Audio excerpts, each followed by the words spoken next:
Hello, friends. Welcome back to Sunday Shenanigans with me, your host, Trevor Stewart 1308.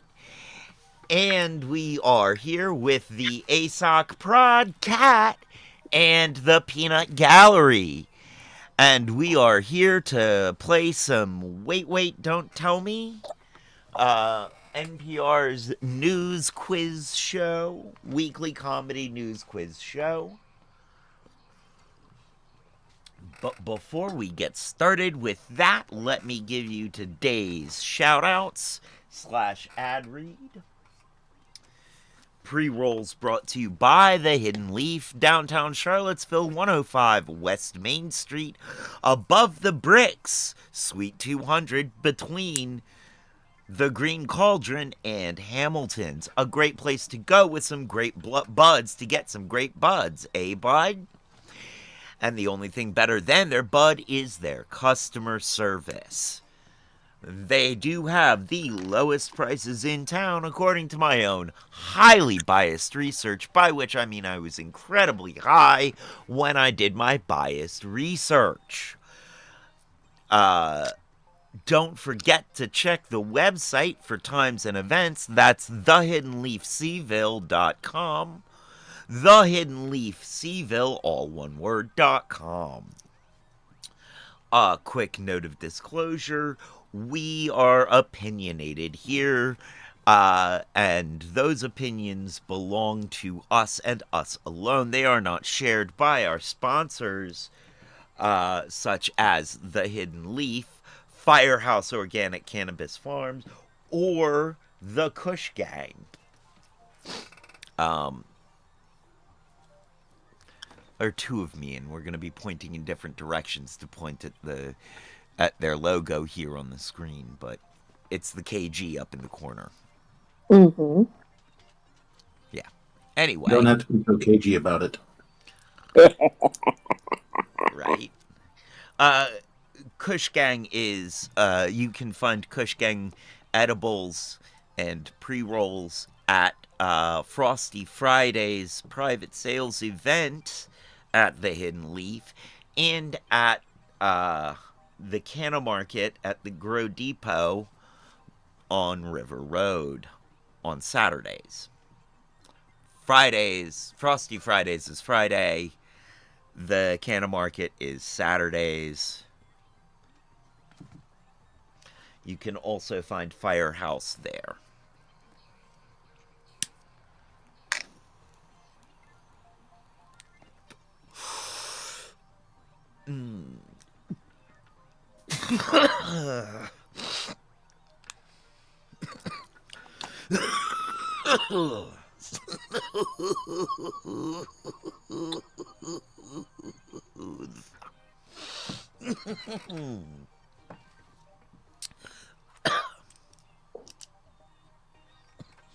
Well, all right.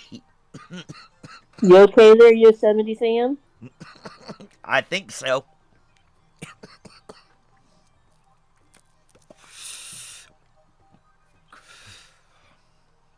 This might be a clue that I have not taken enough breathing meds today.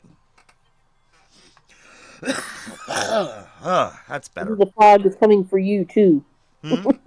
What was that? So the fog is and maybe the fog is headed your way too. Yeah. Oh, it is. It is foggy as all get out here. It is, yeah. No, we're talking about outside, not between your ears. Good one. Mean, but good one. Wow. Sorry. No, it's a good. I can't hate on it. Can't hate on it. She's right. That was a good one.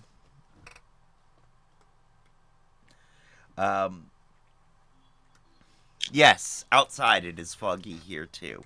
In between my ears it is smoky.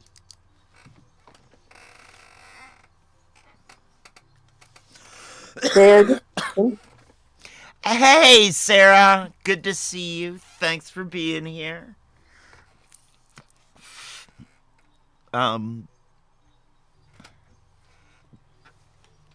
Yeah. Oh, shout outs. Let me get you there. And I'll get Sarah in a few minutes Hmm. because it has cooldown time. Yeah. You're not at the level yet where you can just do shout outs every 10 seconds. Can you get to that level? Is that level get toable? It appears to be. It appears to be. I Hmm. mean, maybe not every 10 seconds, but at least you've got More than maybe like like, huh? it's a lot. There is a level where you're a lot less than a 2 minute or 3 minute cooldown, which is what we've got. Okay. Yeah, that 2 or 3 minute cooldown is Yeah, irritating. Well, because I've seen it on some of the other streamers. They're able to do it a lot quicker. yeah, it might be number of followers. Yeah, that's the only thing I think of is you gotta have enough either enough followers or whatever. Yeah. Well, let's get on to the show. We have a very special show today. Richmond's own GWAR is gonna be on Wait Wait Don't Tell Me. Oh, And GWAR is so much fun. okay. Uh yeah, they are I don't know if they're interdimensional or interplanetary mercenaries and rock and roll group. They are messy, bloody, crazy fun. Um,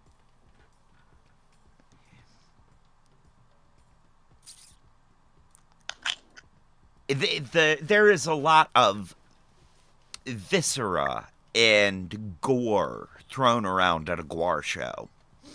Okay. Yes, don't wear clothes that you don't want to get stained. I think you're lucky Okay. if it's fake blood at a GWAR show. I'll have to look this up. Your mom used to date one of the members of GWAR? Oh, that's cool. That's fun. Yeah. Uh I've met a couple of members of GWAR here and there. Probably more than once, but I was only aware of it a couple of times. Because they wear such elaborate, massive costumes, it's really hard to know who they really are. Uh, I love the story of, well, there was this Viking funeral held for one of the members of the band, where they put the body on the boat and sent it out into the river or lake and set it on fire. I found out that it was one of their costumes that had finally bit the dust, and they had the Viking funeral for the character that the costume represented. oh, that's wonderful. That's awesome. Dave or Chuck is the name, you think? Okay. That, yeah, that's beautiful.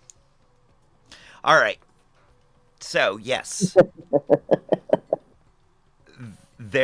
we are Richmond's own GWAR.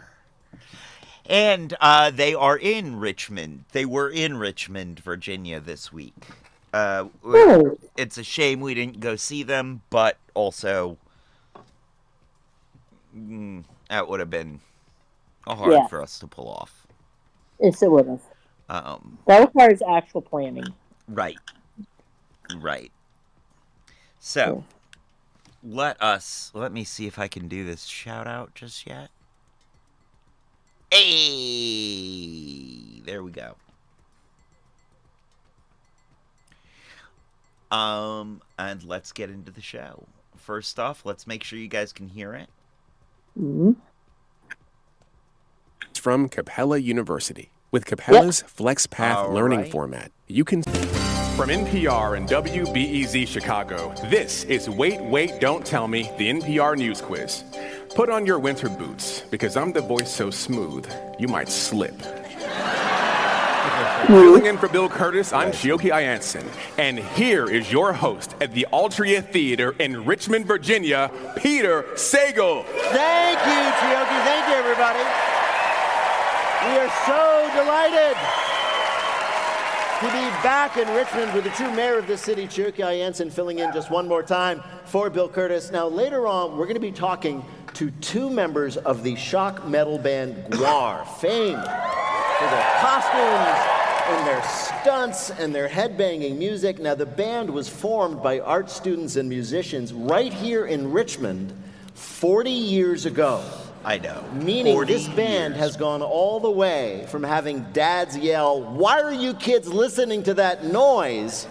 to dads yelling, "Hey kids, listen to this noise." I know. But first, we want to hear what you're playing, crazy. whatever it might be. Give us a call at 1-888-WAIT-WAIT. That's 1-888-924-8924. Let's welcome our first listener contestant.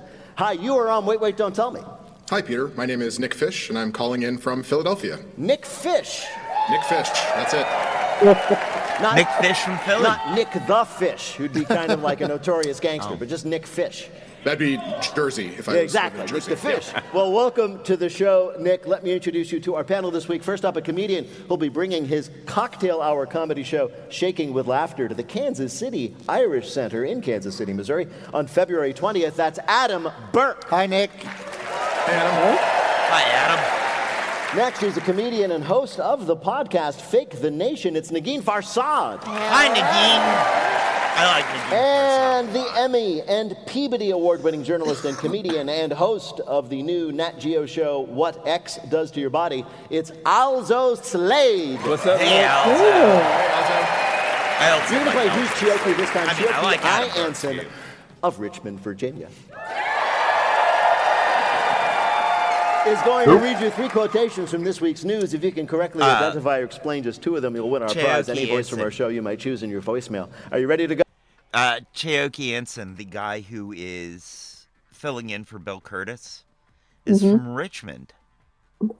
That's what he just said. That's kind of awesome, isn't it? I had no idea. No. Had no idea. That is really cool. I like that he's local. I'm not sure if this is and knowing's half the battle moment or a the more you know. The more you know. Dee-dee-dee. Knowing, no, this isn't a knowing is half the battle moment. This is a the more you know. Knowing, Honestly, it's more, they're one of ours, yay! yeah, but they never played a one of us thing on Saturday morning cartoons. No, but I'm thinking more like Captain Planet, where they're like, you're gonna help us save the world, yay! Fair All the enough. panda bears and everything else. Fair enough. Captain Planet.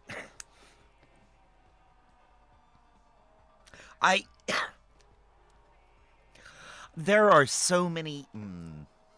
Yes. There are so many things about that show that I have feelings about now. Now that I look back on it with a critical eye, it's like, there's something here that feels fishy. There's a lot of personal responsibility stuff around it. Like, the environment is each and every one of your responsibilities. But also there was this sort of idea that you could just beat up polluters and make it go away. Oh, yes. And all of this is... I feel like it was just really a simplification of the problem in ways that didn't really help. It brought awareness but also I think it brought this fake sense of security. It's like, oh, look, people are aware of it. You know, Captain Planet's going to do something about it. We don't have to worry that much about it. Or you know, he's telling us it's our each and every one of our individual responsibilities, so we don't need to readdress the systemic problems. They And then wanted Captain Planet to be more like Smokey the Bear, where right, preventing forest fires is your job. But then they kind of stopped short. 'Cause Smokey wasn't out in the woods just randomly beating up campers. right, Smokey went out in the woods and talked to each set of campers and showed them how to do things correctly. right. Also, though, forest fires are something you can kind of take individual responsibility for. Mm-hmm. The And you do kind climate. of just beat them up.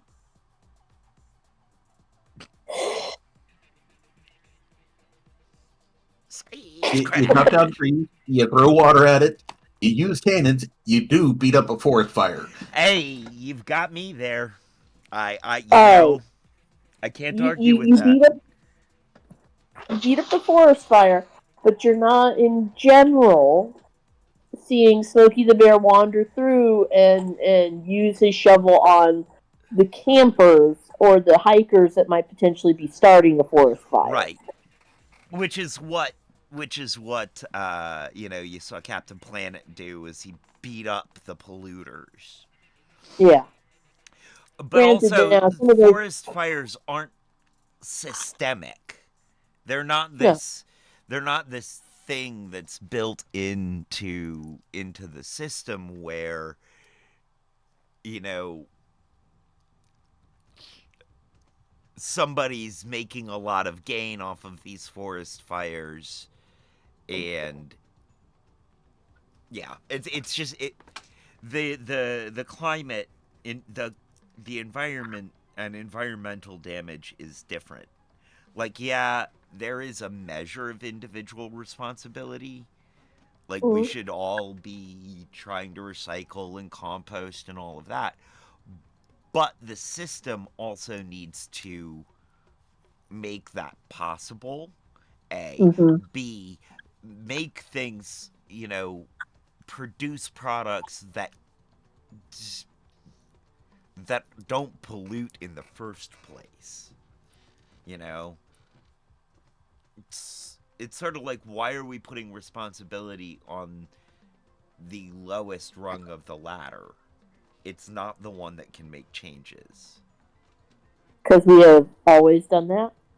Also, because the lowest rung of the ladder doesn't have the money to hire uh, Okay, I'm going to have lobbyists. to play devil's advocate here because each of their main villains represented a systemic issue and it was a personification of one of these things that was either making money off of it or being the primary fault. We had industrialists, we had um, at least two separate sleazy politicians that were all their primary villains that were the ones that got beaten up.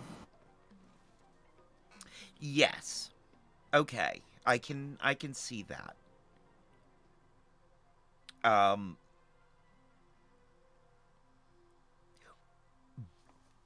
but they never addressed making the systemic changes at the top that would shift blame to the systems making it in the first place and uh allow for it was very I felt like it was very much buy into the status quo of this thing. You know, it, I'll take a look at some of their end of episode PSAs. I'm pretty sure they said contact companies or your representatives to do stuff. that's true. That's true. I mean, it's kind of hard to make an action cartoon about let's push a bill through Congress. Yeah, that's true too. All that defense aside, I had some major problems with Captain Planet when I was watching it. Yeah. What was There that? was one episode always comes to mind where the Planeteers ended up on this strange island inhabited by rat people. And it was running out of resources. And, well, there was the government of the rat island was enforcing laws that you had to have as large of a family as possible. And that was the main focus of the episode. It was an episode dealing with overpopulation. Oh, and China. China's... Yeah, okay. I can see why there are problems there.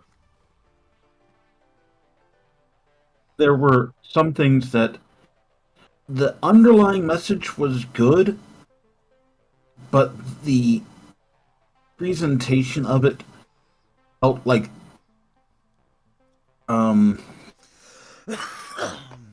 was more than a step too far. Okay. Yeah. I can see that.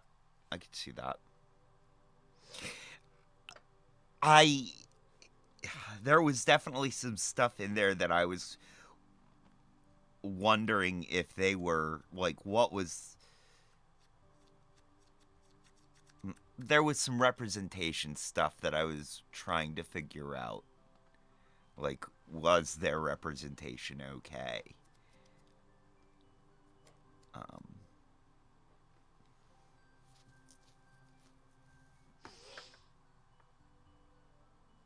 Yeah, I can see.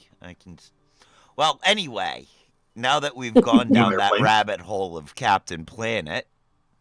Sorry. Oh no, it's okay.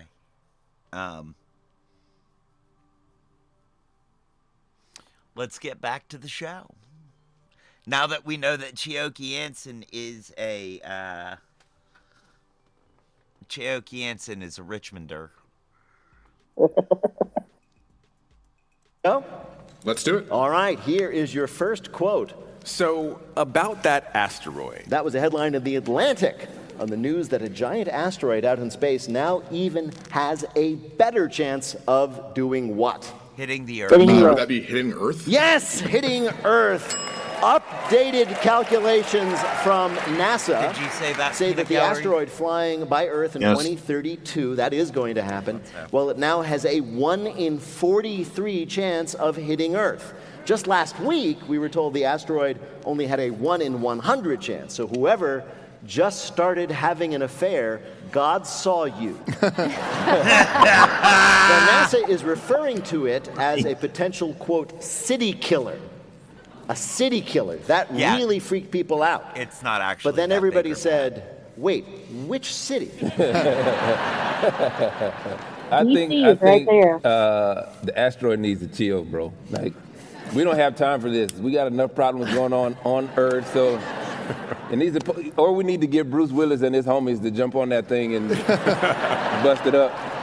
Some Armageddon. Or we just need another round of tariffs, but this time on the asteroid. That'll keep it away. They do everything. They do everything. Now, even though they can calculate whether or not it will hit Thank you, Earth Nikki. within some degree of specificity, there's no way of knowing where the asteroid might hit. But you know it's going to be Greenland right after we buy it.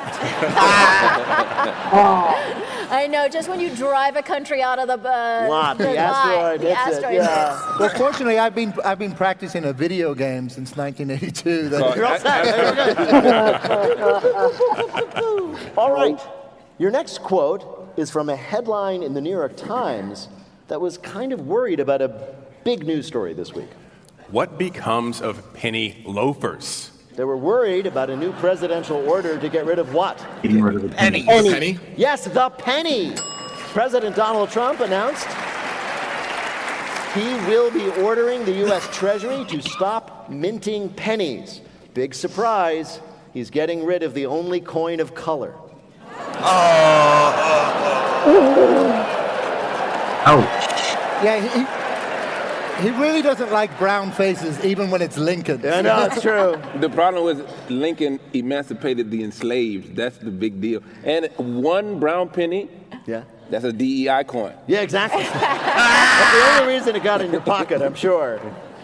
Trump did this the same week that he announced he was also getting rid of paper straws, which also everybody hates. This feels like a win-win. But then Trump also announced that from now on, all straws will be made of melted pennies. Nobody knows. I mean, he's been so sort of impulsive. Nobody knows exactly why he came up with this. He might just be governing based on what he finds in his pocket. That's why he also just declared war on chapstick and lint. I don't think Trump has chapstick in his pocket. His lips are always ashy. When we get rid of pennies, what are we going to put on Alvin. corpses' eyes? Or does Dimes, do they yeah. take Bitcoin in Hades now? Like what's Pebbles. We're You going back can't to put a pebbles. Bitcoin on a railroad track. You got a smushed one. That's not going to work. And you just know we're never going to get that Harriet Tubman 20. Just give it up. All right, very good. Here is your last quote. I thought the officer was joking. Then she pulled out her notebook and fined me. Now, that was a man in France. And he was the first of what we hope will be many people around the world to get fined for doing what in public? Being French. I have no idea. Well, Can I get a hint? Well, it's an obscure story, but I think you'll find it a welcome one. He could have avoided the fine if he had just spent the money for headphones. Listening to music on the subway or in public? Close enough, yeah, using his phone on speaker Oh, in God. public at full volume. Prison. What did you guys say? I didn't get it. I said blasting music. That's what he said. Well, I'll give it to you because I'm giving me the point for saying listening to music in public. Because we all know what it meant, what we meant by that. We meant the being inconsiderate of the person next to you kind of thing. Yeah.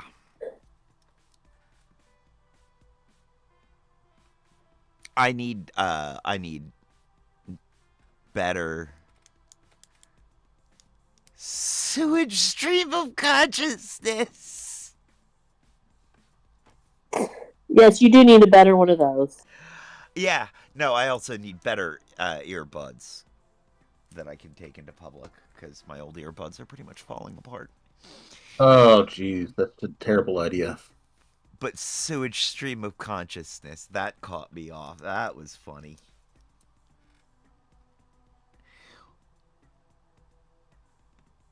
What's a terrible idea? Earbuds that have a decoration of a pot leaf. Oh, they make those already. Yeah. I'm pretty sure, but still, that pun just hit me. Yep, those would be very appropriate. Earbuds for potheads. Yep. Now illegal in France. Finally, a judge has ruled in the case of me versus literally everyone else on this podcast. This man was fined about $200 for talking to his sister at full volume in a crowded train station.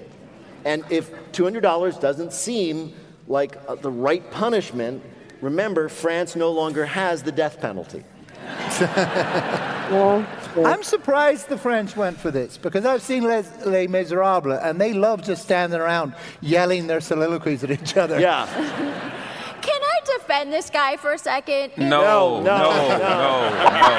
I'm just saying that it is a slippery slope, because once we let all these things be fine, and we're just letting big etiquette take over and dictate everything we do. I'm okay with it. And the next on the list is the people who do the Bluetooth. Like they're just talking into air. Yeah.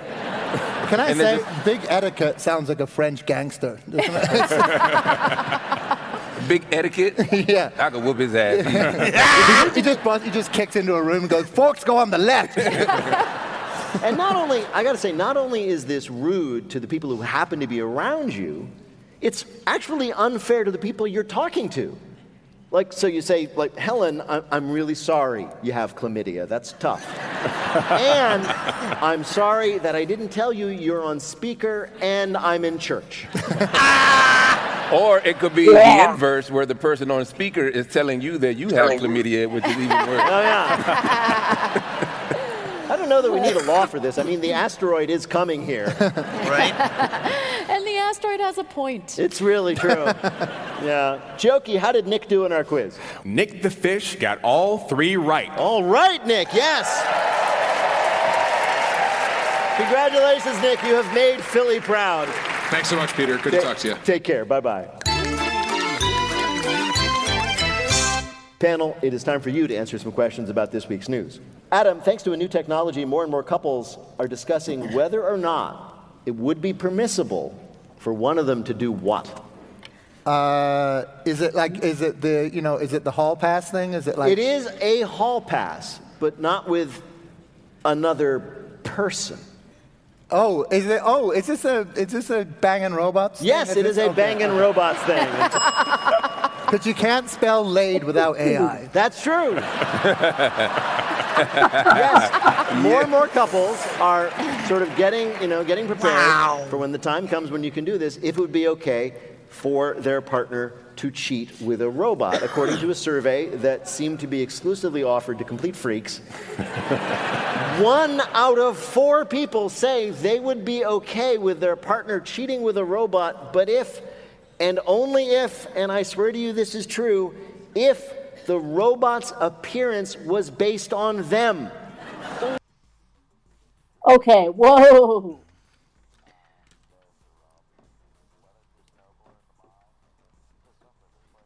So much to unpack here all of a sudden. First thing, none of us saw that coming. Oh, I am assuming all 3 of us were as surprised to hear that. Robot? I mean, Okay, but also, yes, but no, considering the robot clip that I made you watch for Right. the tech thing in Vegas. right, where the robot tried to molest that poor Yep. reporter. Oh, that poor guy. I felt so bad for him. I mean, his saving grace is the fact that her feet were bolted to the floor. Yeah. He's lucky that he didn't get the one that could, was on the Roomba and could move around and chase him. Yes. Robotron 5000. Oh, it's Whoa. terrifying. Now,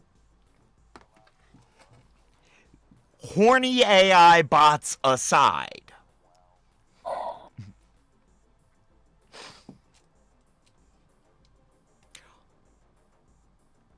I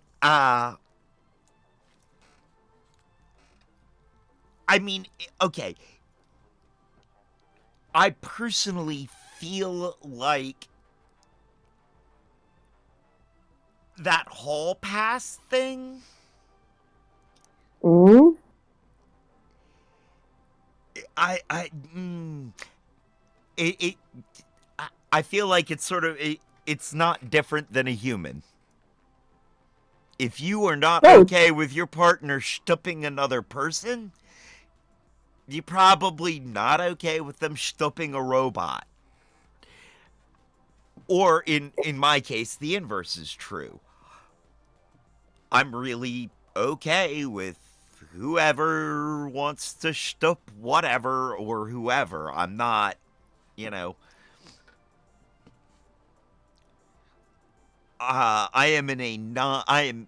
my relationships these days are non-exclusive. Mm. But So if somebody wanted to go have fun with a robot, okay. That's fine. Do that. I don't, jealousy ain't a good look, so I'm not going to get jealous of a robot. But I feel like yeah, no. If also jealousy is not a good look, so I wouldn't get jealous of another person either. Like that's the key there. But if you're not like that, if you're like I have a feeling that you'll be like, nah, even if it looks like me. When it comes down to it, nah. well, that's the thing is, if you're saying I'm okay with you going and doing this, but only if it looks like me, what you are saying very clearly is no. Right.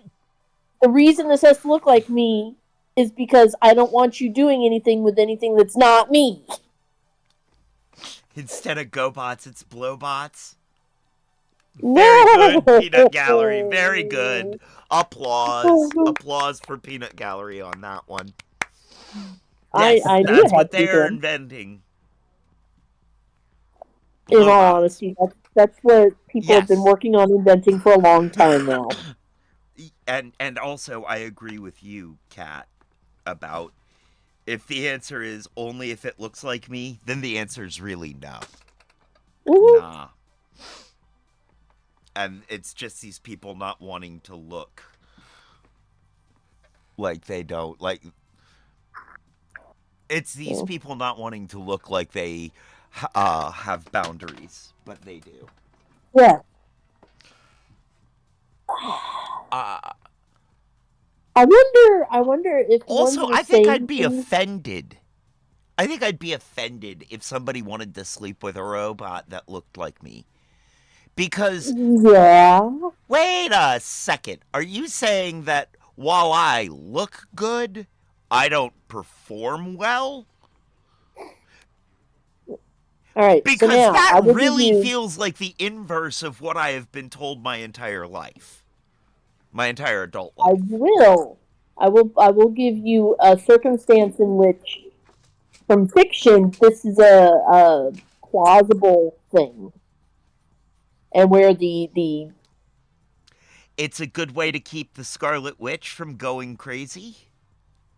actually no, from fiction, have you read the Ship Who Searched?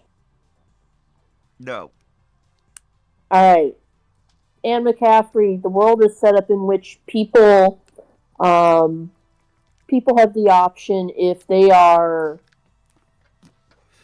injured beyond repair at a certain age, they can go into what is called the Brawn and Brain program, and effectively they're outfitted with as a spaceship, so they can do. They're the brain that controls the spaceship, and they can do all sorts of things. They're the brain part. The brawn part is basically the human half that helps do all of the tasks when a ship makes port. Okay. And they're part of this whole big system. They do all sorts of wonderful things, grand adventures.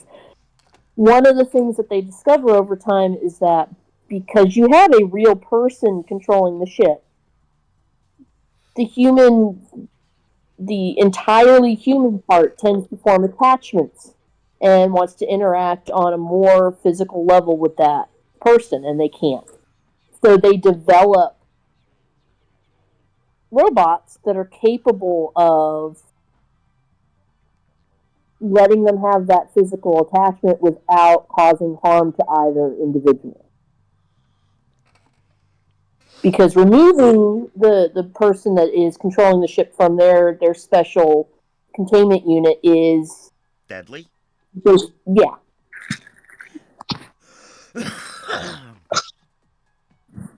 So they've got in the book series. They've got some people that are have body doubles that look just like them, and then they've got others that they're like, huh. I have this opportunity to go be this ancient Egyptian princess. Let's try that.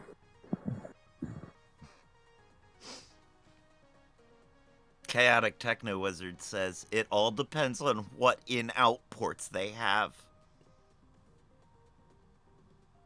Yeah, I mean, sometimes the brain bond ships do come in threesomes or foursomes. Multiple ports. Mm-hmm. I mean, it is what it is. So, I get that though. if- Yeah. If you were in a situation where you and your significant other were dealing with something like that, I could see that being a valid quote unquote hall pass. Okay. Yeah. I mean, yes. I think that what we have to back up and look at here. Okay. See. But you could also easily, in an analogous situation, where technology is not as far advanced, you could say that someone who can't perform has an open relationship so that their partner can find physical, get the physical stuff while still having an emotional relationship with their partner. I've heard of many a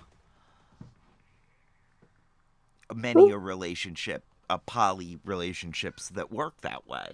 One partner is just, and so I feel like that's in the same vein as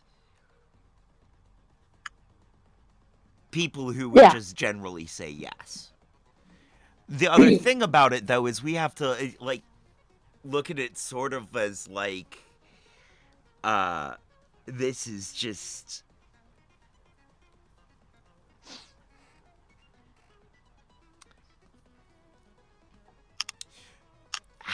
What level of humanity are we ascribing to the robots? What level of humanity are we ascribing to the blowbots? Like, are the blowbots just machines? Because in that case, it would boil down to, is self-pleasuring considered, cheating? If we can keep it on, because humans have a very, very hard time not improving and saying, ooh, my gadget can do this, my gadget can do that, let's make it better. Right. If we could keep it to the level of, this is a device, this is a tool, that's one thing. The problem is that this is really easily how you go from Blowbot to scorned ex-girlfriend that has created Skynet. I mean... or scorned ex-Skynet. Right. Yeah, scorned ex-Skynet. This is how we get from AI that can't draw pictures well to Skynet.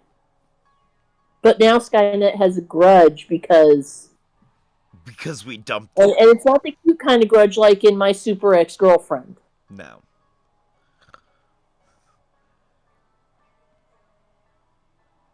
Okay, so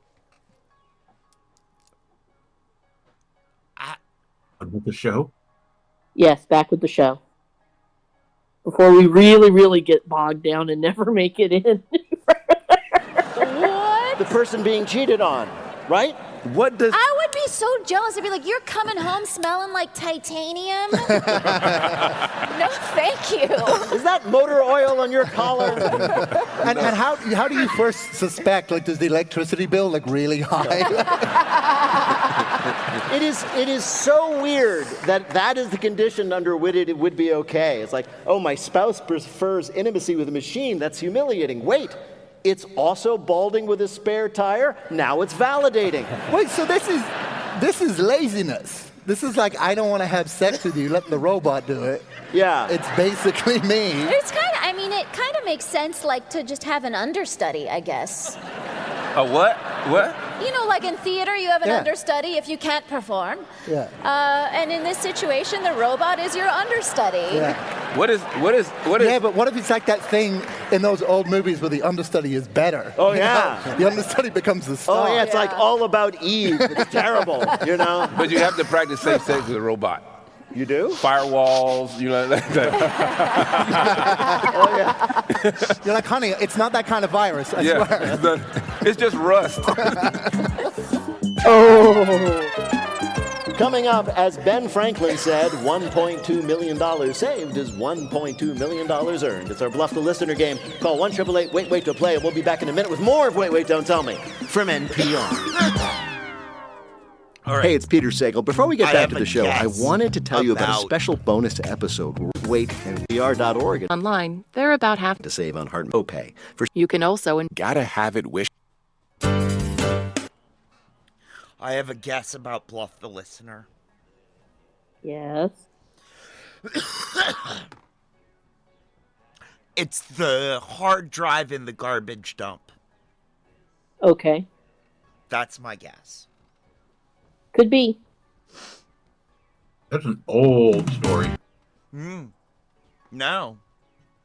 It's a continuing story.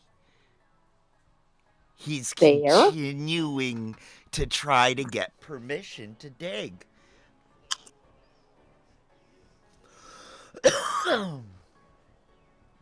He has not given up on it. He wants that Bitcoin. Yeah. So you're saying that he's really dedicated to that bit?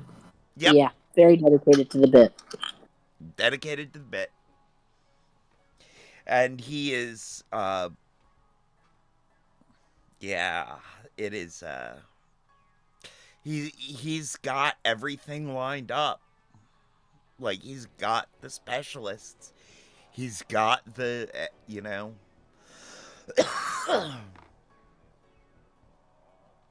But now they have to dig through 10 years of garbage To find to it. find it.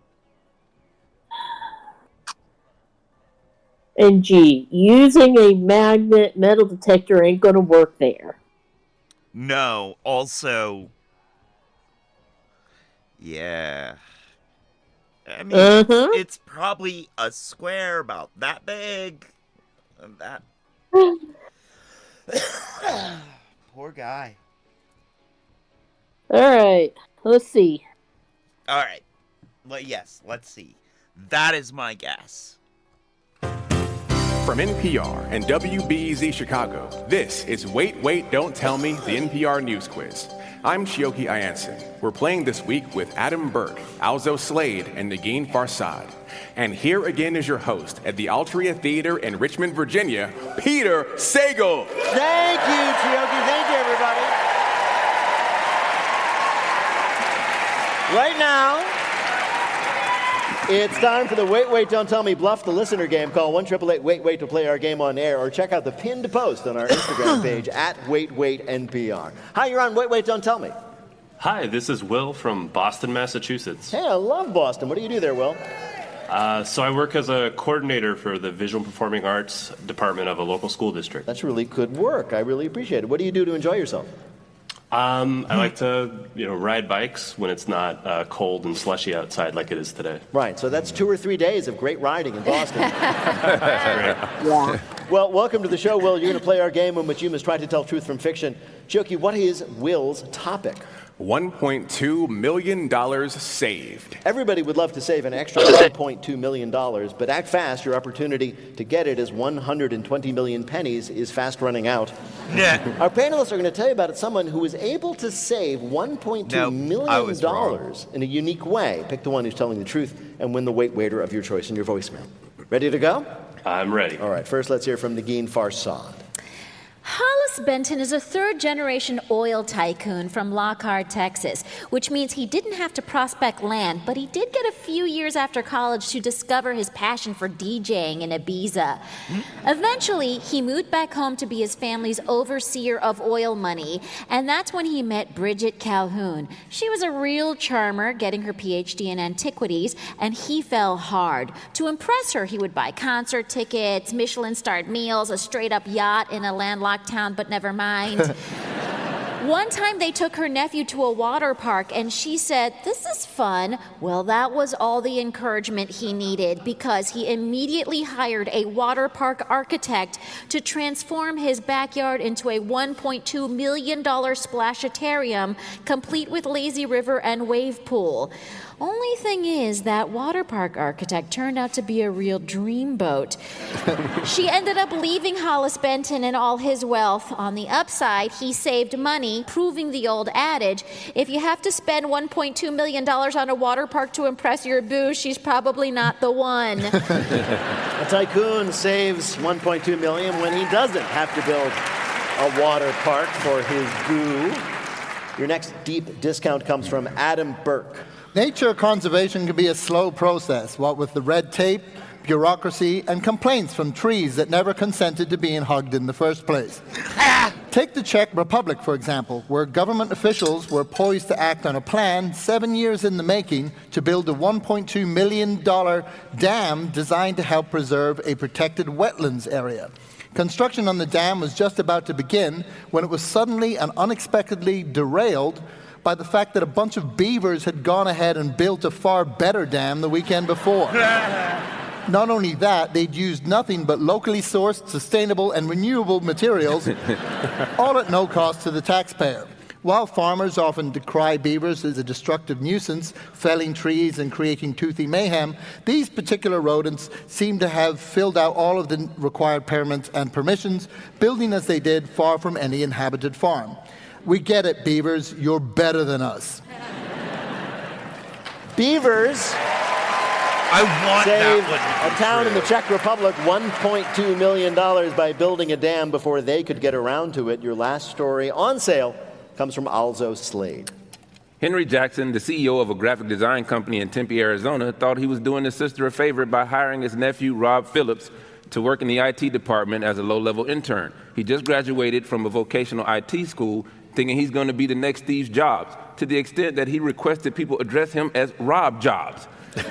The very first task assigned to Rob was just to renew the company's various software subscriptions. Instead, he canceled all of them permanently and had no idea how to undo it. In a panic, he realized he could take advantage of the various companies' free trial offers. But for each, he'd have to open a new account. So, quote, Bilbo J. Baggins gets 2 weeks of AutoCAD, and Dr. Mundo, a champion from the video game League of Legends, got 50% off of scheduling software by using the code WAIT at checkout. The next Monday, he got called into his uncle's office where instead of being fired, he was praised for saving the company $1.2 million by getting all of that software for free. He doesn't know what he'll do when the free trials start to expire in 2 weeks and Bilbo Baggins gets a bill. But like his idol, Mr. Jobs, he just plans to think different. All right. Somebody saved $1.2 million.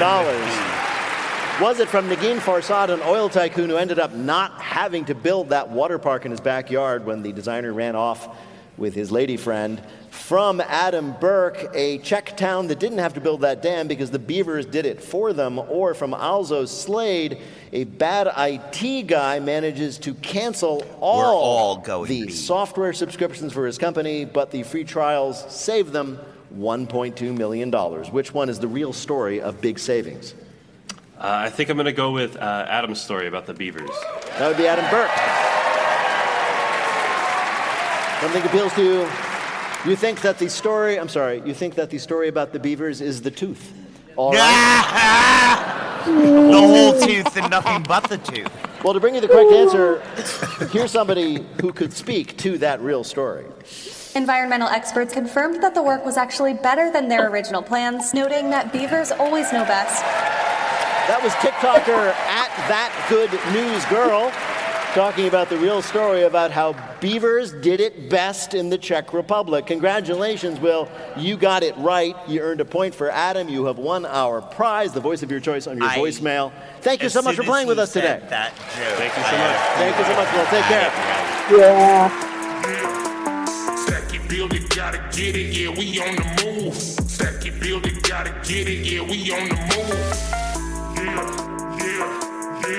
And here I thought they were going to do the Angry Now the Beaver game we theme call Not song. My Job. In 1984, a group of musicians and And you thought what? Here I thought they were going to play the Angry Beavers theme song. Ah. Hmm. Or what known as Big Brown Beaver from Primus. musicians and art students at Virginia Commonwealth University started a new band kind of as a joke, with players in elaborate costumes and even more elaborate fictional backstories. 40 years later, GWAR is still going strong, playing over-the-top bloody stage shows around the world. They're still based in Richmond, and members Mike Bishop and Mike Dirks join us now.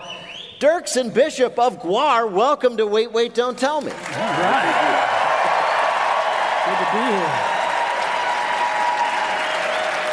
Now, for anyone, I mean, it's been 40 years, so everybody should know who you are, but for the few people who don't, can you describe what GWAR is? Because it is absolutely like nothing else I've ever seen or heard. It's a theatrical shock rock, shock heavy metal band that is very performative on stage, and we are satirical, funny, theatrical show that involves a lot of costuming and set pieces and phony executions, and it's very. Oh, that old saw. Yeah, quite literally. They use a saw sometimes. We're also from outer space, though. We have a whole narrative. GWAR's a band of extraterrestrial war gods that has been banished to the planet Earth for all the crimes they committed in outer space. And Right. And do you remember the original name of the band? It was GWAR. But that didn't fit on the marquee. I see. So and you two were right there in the beginning. And when you joined the band, did you pick your own characters? I inherited mine. I am Balzac, the Jaws of Death. Balzac, the Jaws of Death. And I was the third Jaws of Death. There had been a couple incarnations because the first few shows that GWAR played, it was just a collective of whatever artists and musicians they could grab from VCU and the surrounding areas to throw on these costumes and do a show.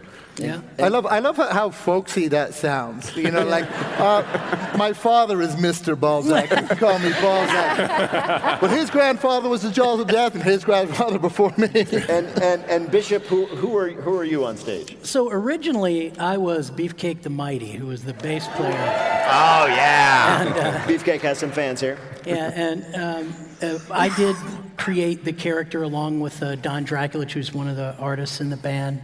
You know, just sort of developed it over time. Now I am the singer, following the passing of the original lead singer, Dave Brockie, who everybody knows and loves.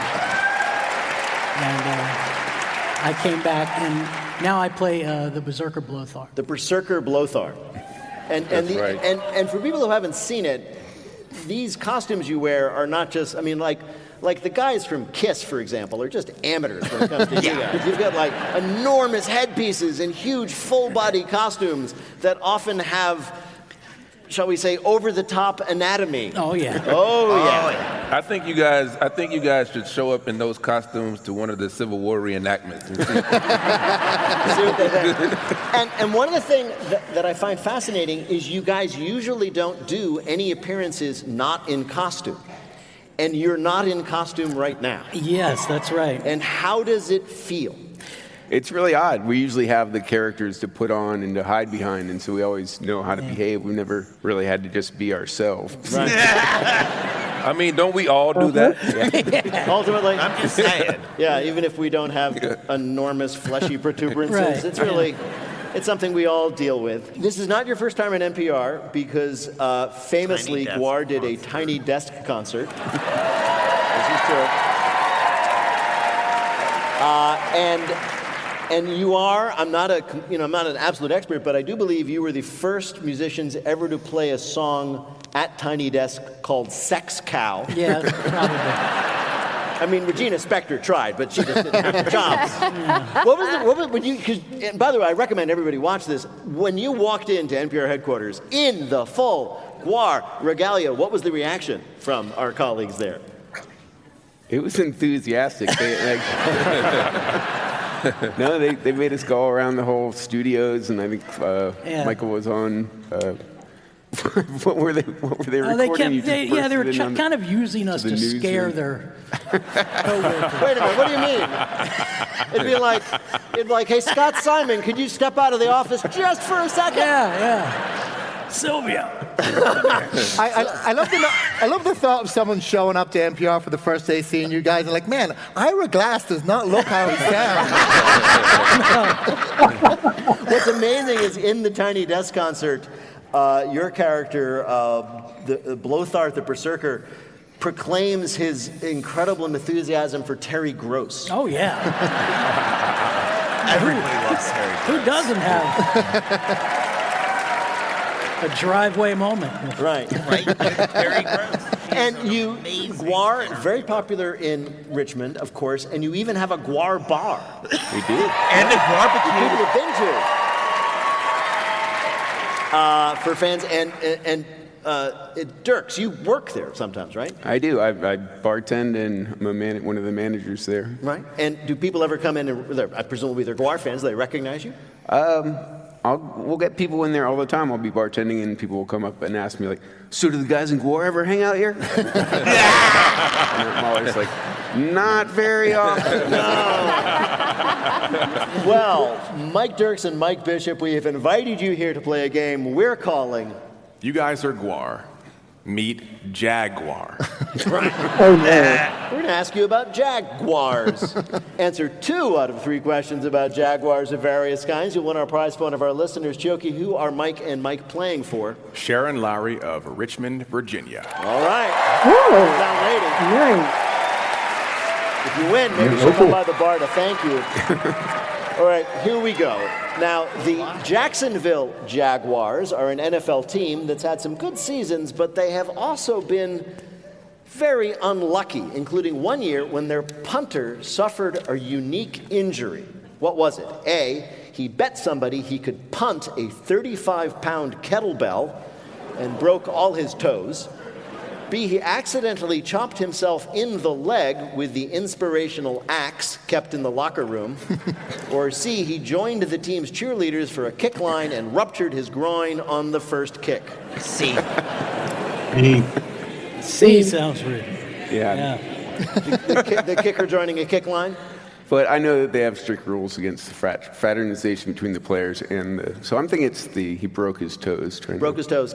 So let me get this right. Dirks, you're picking he broke his toes trying to punt a kettlebell. Yeah. And Bishop, you're choosing he got in the kick line with a cheerleader. And Kat, you and I are saying C. And Nope, Gallery, I said B. You said B. Yes. And I'm saying C. C. And Yes. you're saying C? Peanut Gallery? Correct. Okay. Yeah. With a cheerleader. It was actually the other one. The coach kept an axe and a stump in the locker room to inspire his team to, quote, keep chopping. What does that have to do with one Jaguars? day, the punter did. All right, that's okay, guys. You still have 2 more chances. Here is your next question. The Jacksonville Jaguars mascot is Jackson DeVille. It's a person in a skin-tight suit and a big jaguar head. And he has been so innovative in the mascot arts that he has actually inspired a rule change for all mascots across the NFL. What is that rule change? A, no mascot may ever mime intimate acts with the other team's mascot. B, all mascots must be drug tested before each half. Or C, no mascot may get closer than 6 feet to the field of play, especially not if they are carrying a life-size dummy of the opponent's quarterback that they intend to stomp on midfield. Well, it sounds like a very GWAR answer, so that having the rubber dummy of the opposing quarterback is... Yeah, it could be inspired by GWAR. Maybe it was. That's the real answer, of course. Right. So it was C. What did you guys say? Yes. I said C. Okay. Point all the way around.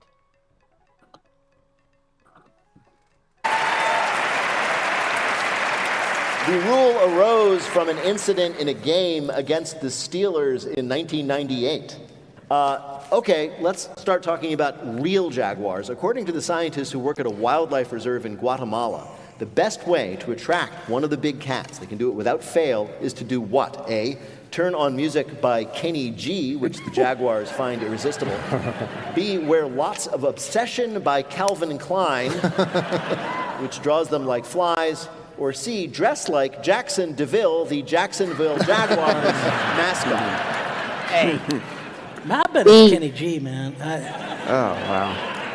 The audience is saying B. B. The audience is shouting B. They're Obsession. saying Calvin Klein, Obsession by Calvin Klein.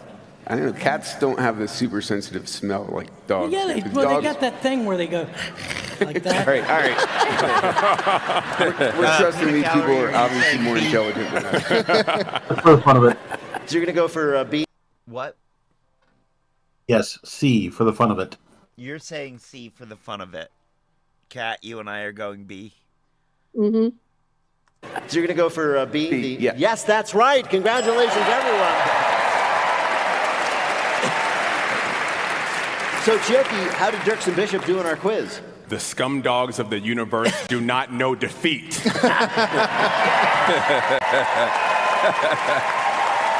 Well done.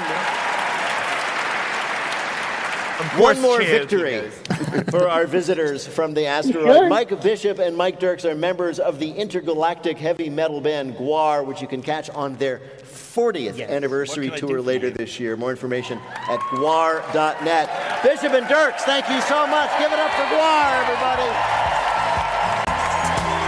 Did you guys catch that he ran up behind me and tapped me on the shoulder? In just a minute, Chioki has a new way to avoid me at the office. It's the Listener Limerick Challenge. Call 1-888-WAIT-WAIT to join us on the air. We'll be back in a minute with more Wait, Wait, Don't Tell Me from NPR. Put away as you release. The NPR News Quiz. I'm Chioki Ayansi. Here we go. We're playing this week with Negin Farsad, Adam Burke, and Alzo Slade. And here again is your host at the Altria Theater in Richmond, Virginia, Peter Sagal. Thank you, Chioki. We're trying to get through this quickly because Kat's going to have to leave. In just a minute, it's time to sit your kids down and have the talk about limericks. It's our Listener Limerick Challenge game. If you'd like to play, give us a call at 1-888-WAIT-WAIT. That's 1-888-924-8924. Right now, panel, some more questions for you from the week's news. Also, we've all gotten used to having these big screens on the dashboards of our cars, but Jeep owners are now complaining that their screens keep showing them what? The screen keeps showing them commercials. I don't know. Can I have a hint? I'll give you a hint. Yeah, it seems pointless because they've already bought the car. What, an ad? Yes, it keeps showing them ads. Is it that one Harrison Ford ad? Oh, man. Is that what you guys both said? No, I said mud. Mud? Yeah. Okay. But you changed your answer to ad, or you said ad, Peanut Gallery? I said commercials. Yeah. God, that Harrison Ford commercial is just like...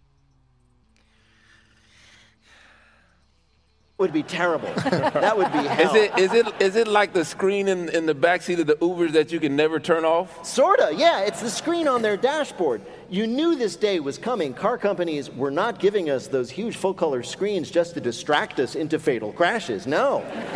Jeep owners have been complaining about ads for extended warranties on their car. Speaking of ads, today's pre-rolls are brought to you by The Hidden Leaf, downtown Charlottesville, 200 West Main Street, or 105 West Main Street, Suite 200, on the downtown mall above the bricks, between the Green Cauldron and Hamilton's. A great place to go with some great buds to get some great buds, eh, bud?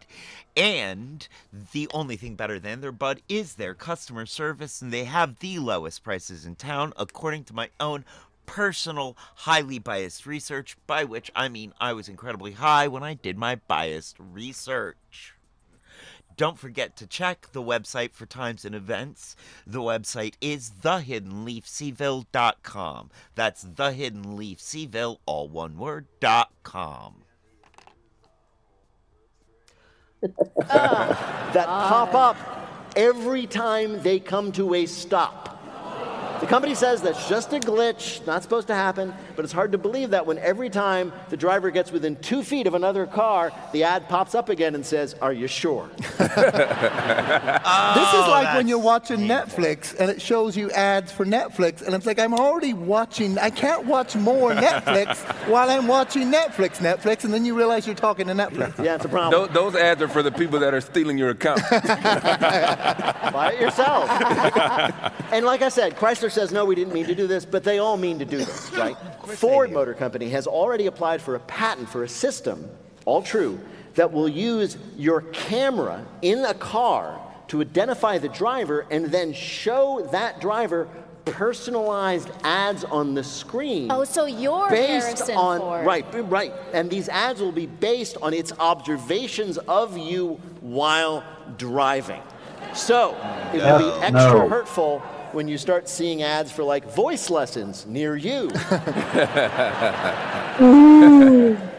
Also, for more than a decade, a man in Ireland has been pleading with authorities to let him search the town's landfill after his girlfriend threw away a Bitcoin wallet worth hundreds of millions of dollars. Sucker! Now the town has always refused his request, so now the guy has offered to do what?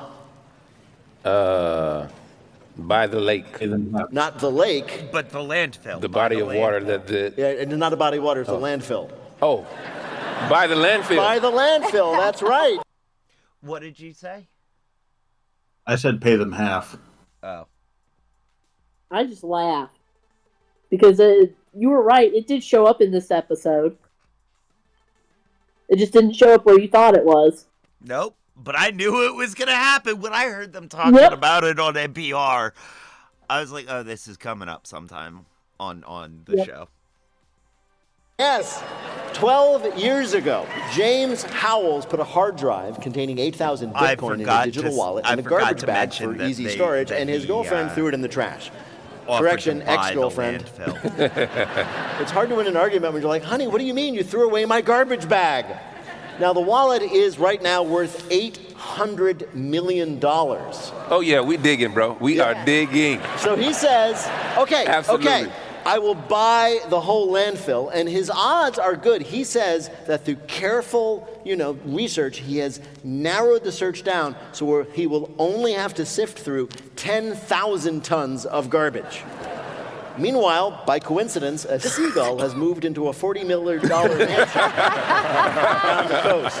So he has enough money to buy a landfill? I mean, I've never bought one myself. No, he's going to pay. How much are these landfills running these days? Also, he's going to pay them on the back end. Yeah, He's this just got to feels get like a loan. a promissory note He's just going into every bank in Ireland saying, look, I'm good for it.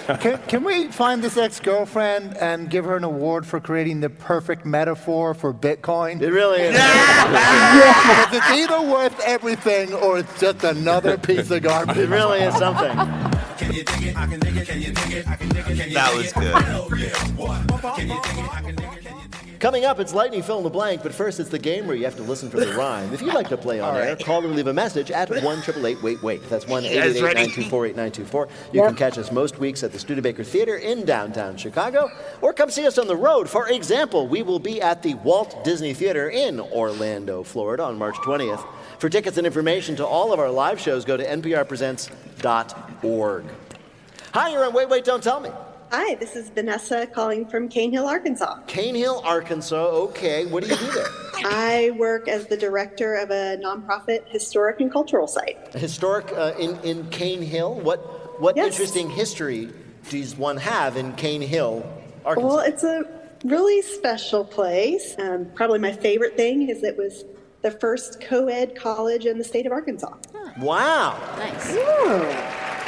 That's exciting. What was the name of the first co-ed college?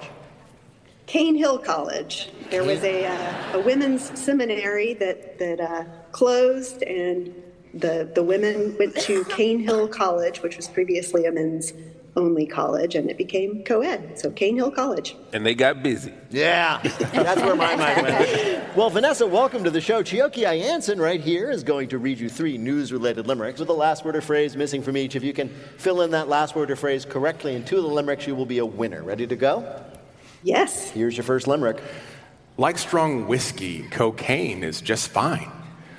We'll have tastings where folks try a line. Wine? They will find a dry white where the blend is just right, because we'll sell it like bottles of wine. Wine. Yes, the president of Colombia, Gustavo Petro. What did she say? Did you say anything, Peter? Wine. We all said it. Yes. Are we all all said it. as confused by it, though? Not really. I mean, I was. All right. They're gonna start selling Colombia. Okay. I guess if it's legal in Colombia, then they can whatever with it, like wine. right. But After you. Because I am so right. confused at the moment. my understanding of how things function is that you really shouldn't be doing a whole lot of that if you're going to do it at all. So wine tastings usually invite people to manage to get very, very sloshed because they're trying everything. That's where my brain goes on that. Is all right? Are we? Is this like a do-it-yourself? I mean, if there is that much yayo in a situation that you can be doing that, then sure. Sure. If you've got enough yayo for everybody to do a line, like, I hope you brought enough for the whole classroom. Sure. Jeez. I mean, but also, they grow it there. They grow it and manufacture it there, so of course they've got enough that they can be like... as far as, like, doing a lot of it, you'd be amazed at how much you can do. You'd be amazed at how much coke the human body can actually take. I've got to go deal with the dog, so I'm listening, but I'm going to have to mute. Ah. Oh, yes, it is time for you to... All right. Let's power through the rest of this. I'm sorry we had to pause on that. And right now, I am ahead of you by 2 points. No, by 1 point.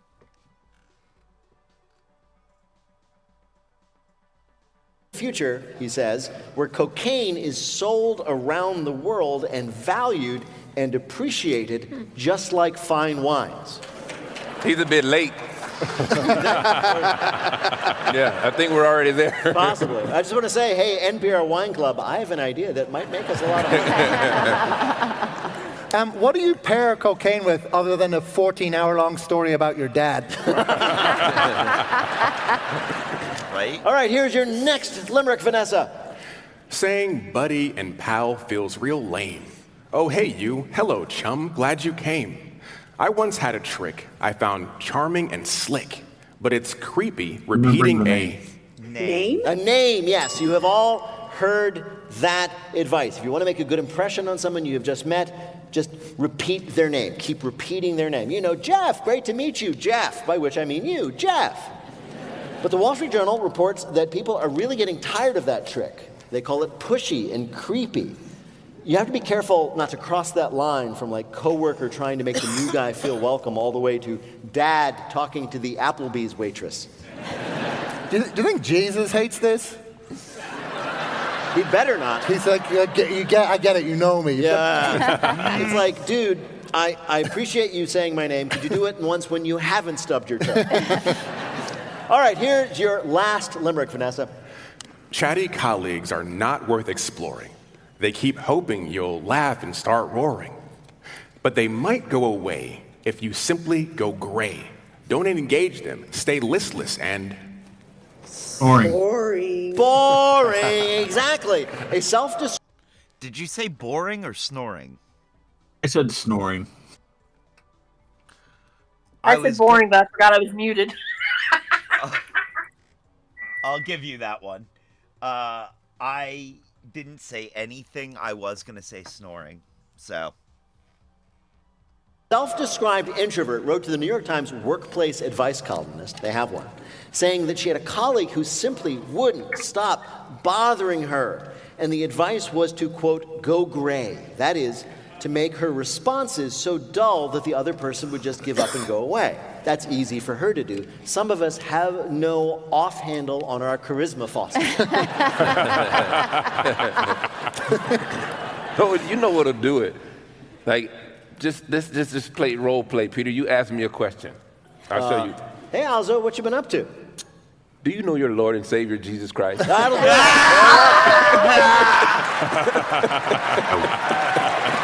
Wow, Alzo. Wow. Is that the only way people get into the priesthood in the first place?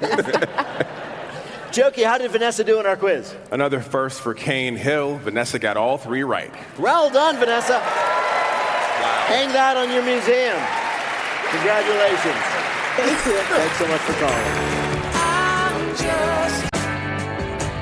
With Capella's game missing a beat. Round questions about codes and off your first month. Adam and Alzo have 3. NPR. Now on to our final game. Are you still with us, Kat? Yep. All right. Fill in the blank. Each of our players will have 60 seconds in which to answer as many fill in the blank questions as they can. Each correct answer is worth 2 points. Jokey, can you give us the scores? Adam and Alzo have 3. Nagin's got 2. Okay, so Nagin, you are in second place. That means you're up first. The clock will start when I begin your first question, fill in the blank. After a phone call with Russia on Wednesday, President Trump said negotiations to end the war in blank would start immediately. Ukraine. Right. On Sunday, the Philadelphia Eagles beat the Kansas City Chiefs to win the blank. Super Bowl. Right. This week, automakers Nissan and blank announced they were pausing their merger. Honda? Yes. According to new data, rush hour commute time in blank has dropped 30% thanks to congestion pricing. New York City. Right. This week, the Chesterfield, Virginia Snowball Festival was rescheduled due to blank. Snow.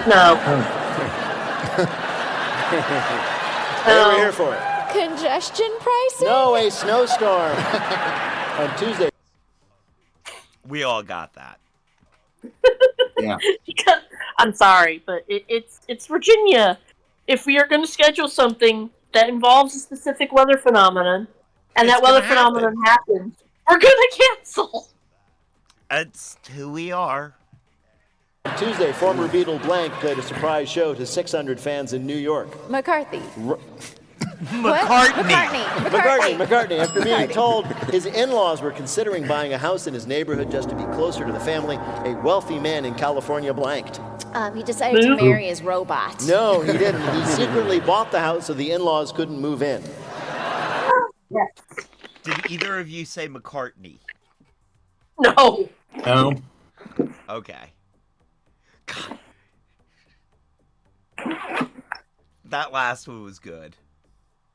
When the in-laws excitedly told the guy, well, they'd put in a bid and this house will be right around the corner, he then formed an LLC under another name and bought the house in cash so they could not get it. That's gangster.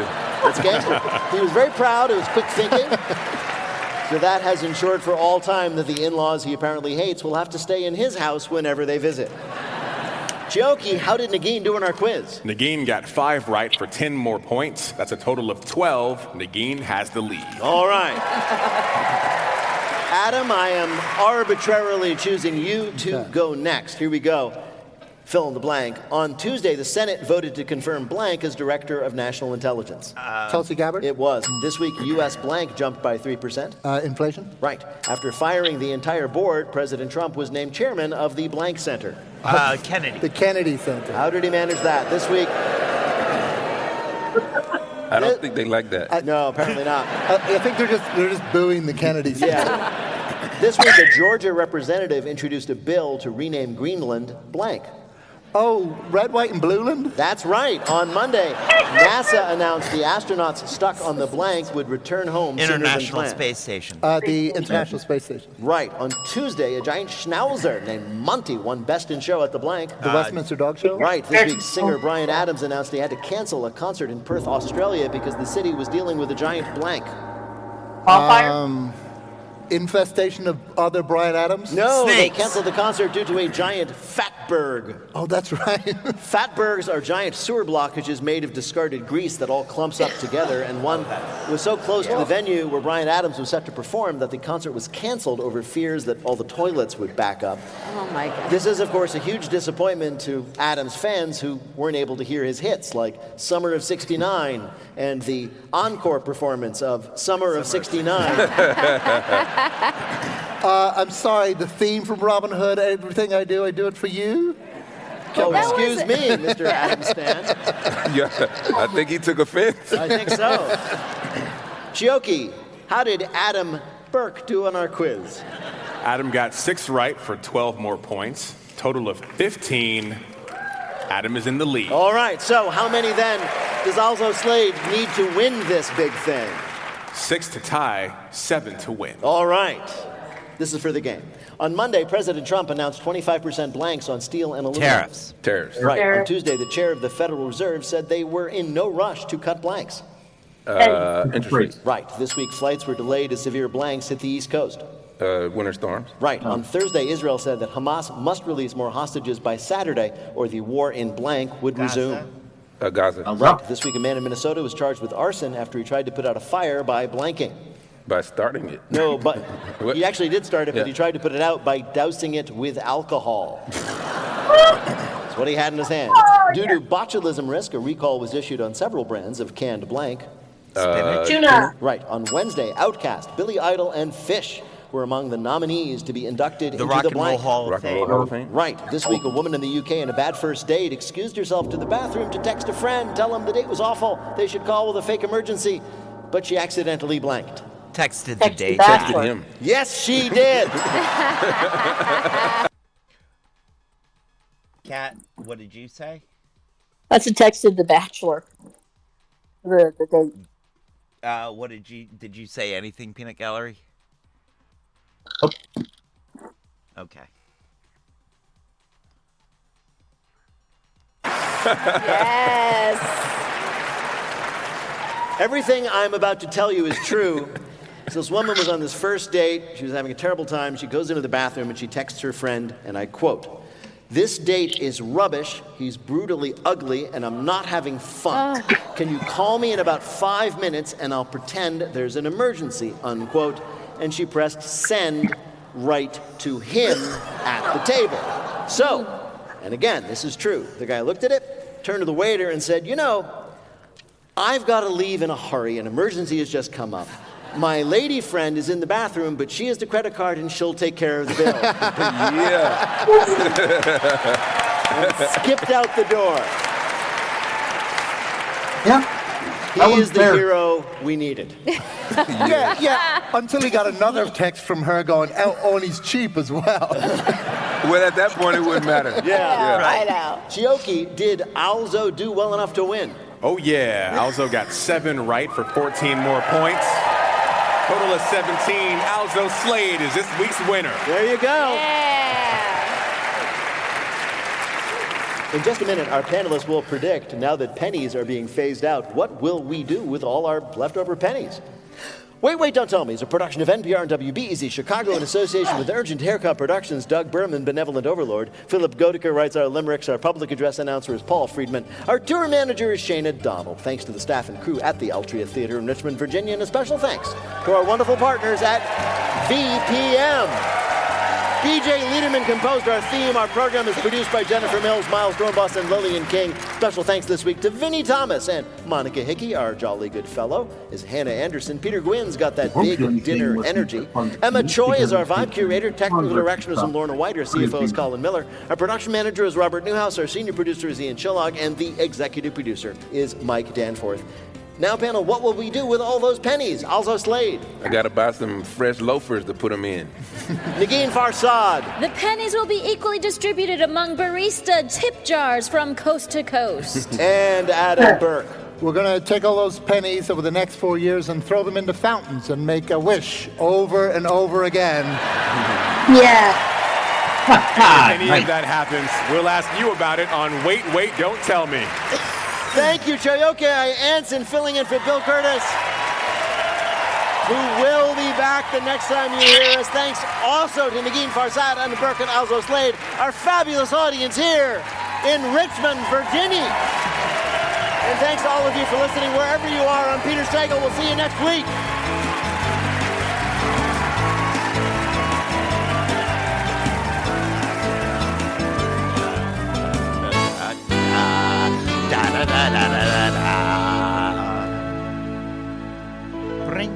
Bring. This is NPR. This message comes from Warby Parker. All right.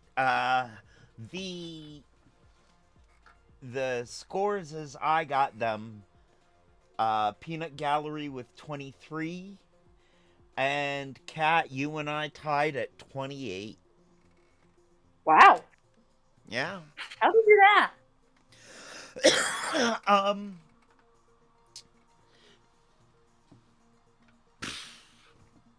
You know, I don't know. We pretty much kept up with each other pretty much most of the way through. It's the fact that there were several times that you and I answered a question and Peanut Gallery didn't say anything. Ah. Yeah. But really what happened is, also there were the same number of questions that you got that I didn't, that I got that you didn't. That balanced that out. That worked. Yeah, so. Well, that was today's show. Thank you for joining us, friends. Stick around for the raid. We will be raiding out to the Sunday No Pants Raid Train, DJ Margarita Mel of the Sunday No Pants Raid Train. And stick around because later on I may come back and do some DJing as well. DJ TS1308 may come back and do some DJing as well later on. But thank you guys for being here.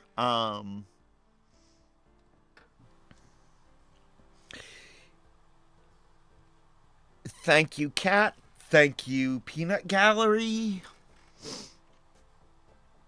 Feels like we were the only... Oh, Sarah. Thank you, Sarah, for being in chat. And we will see all y'all later. Now is the time on the show when I say, as they say around here, 2 up, 2 down. VA, double deuces. We're out, y'all.